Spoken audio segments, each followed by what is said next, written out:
So just before the video starts, just a quick PSA. So during this time when the lunar event is ongoing, until the 2nd of March, I'm hosting a giveaway event. So I'm looking to get 200 subscribers by the end of the event, and I will give away 600 credits. As you can see, I've got credits sitting on the left side, right here. So as soon as we get that, I will host a giveaway and open up another video.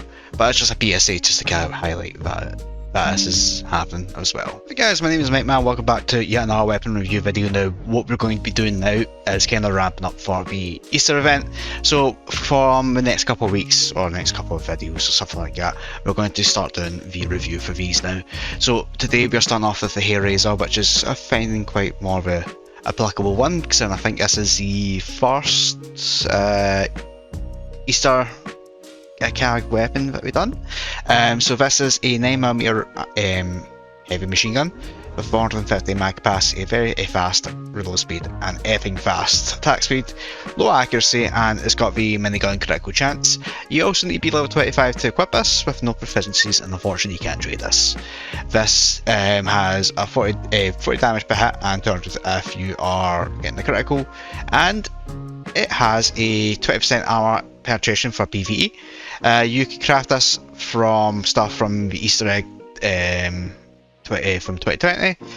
You need to have FM rail, Hareraiser blueprints, and some bunny stuff, which can be quite meticulous to get, but it's absolutely fine. This weapon will prove to be semi-decent in a pinch, especially when it was first released. Bit of a fun fact before we proceed. Now, no, this is a different one I'm thinking about. So fun fact, I'll give you the first one. So the FM rail you can actually get as a craft pretty cheaply, as this was kind of like one of those ones that was kind of pumped out in that sense quite quickly. So what we're going to do now is we're going to have a quick look of it in the site.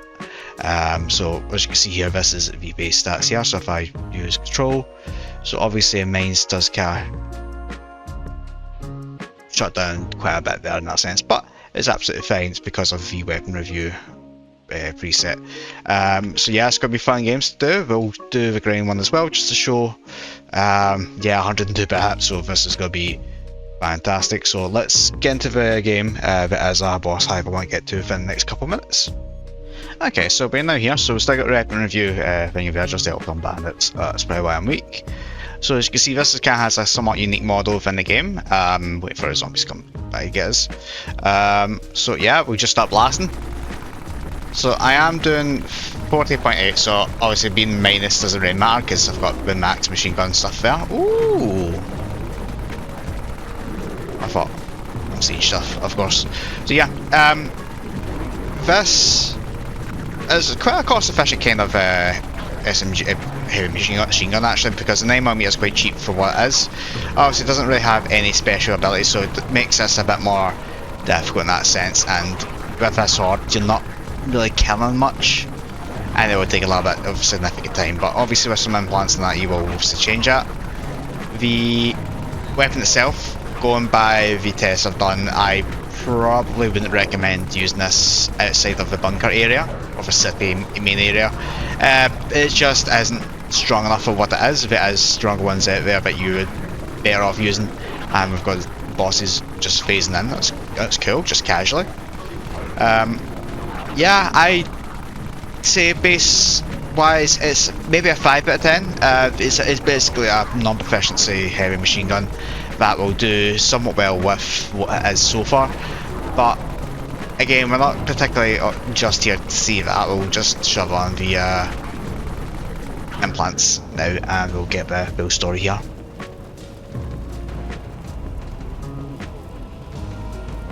Okay, so we're now doing 114, it's shooting a lot faster, and obviously it will start taking down zombies a bit more. Because there's no actual critical chance with it, you are kind of screwed in a sense for what it is. You are going to get away with obviously using this a bit more dangerously like that, because you are going to do a lot more damage with the actual improvement there. So obviously I've got 187 damage in total, and I'm doing almost literally double what's actually meant to be happening here. So this weapon still isn't particularly strong. It's not great for hordes, even at Vote. It's a heavy machine gun. Like for boss wise, it's not going to be your thing. You want something with a lot more of a heavy hitting, a damager, and the Hareraiser unfortunately isn't that weapon. For the hordes itself, for like OAs and such, it will do fairly well actually for the full potential. You'll get, I don't know what, I don't even know how to think how much you actually get out of this, but I would say that it is pretty decent for the full potential wise. Like, again, being a free event weapon that you can use, it is a massive increase to the FM mid rail. It does, I mean, decent damage for what it is, with no proficiencies apart from a level requirement. You really can't go wrong with it in that sense. I do quite like it.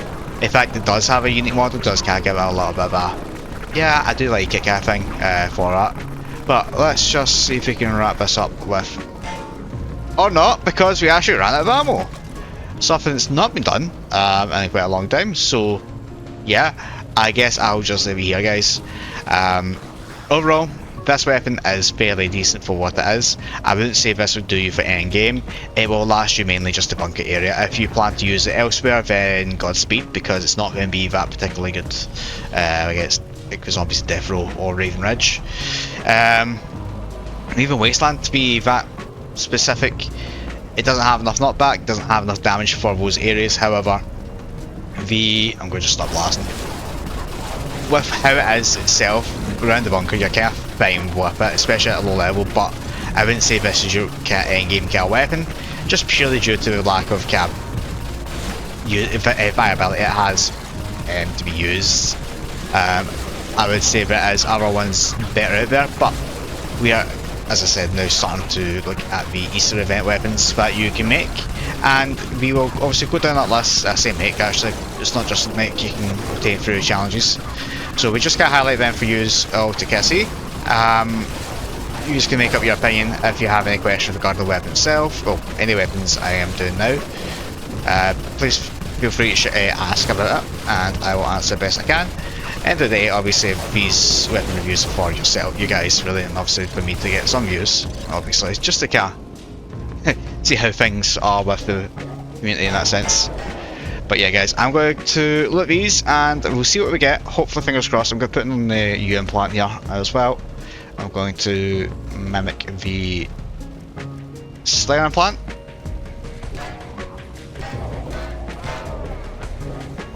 I'm going to just need to.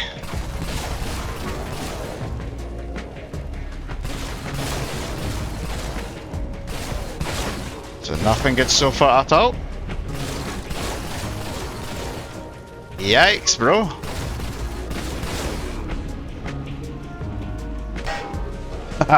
Nothing good. But yeah, guys, thank you very much for watching. Again, let me know what you think of this weapon. I look forward to the Easter.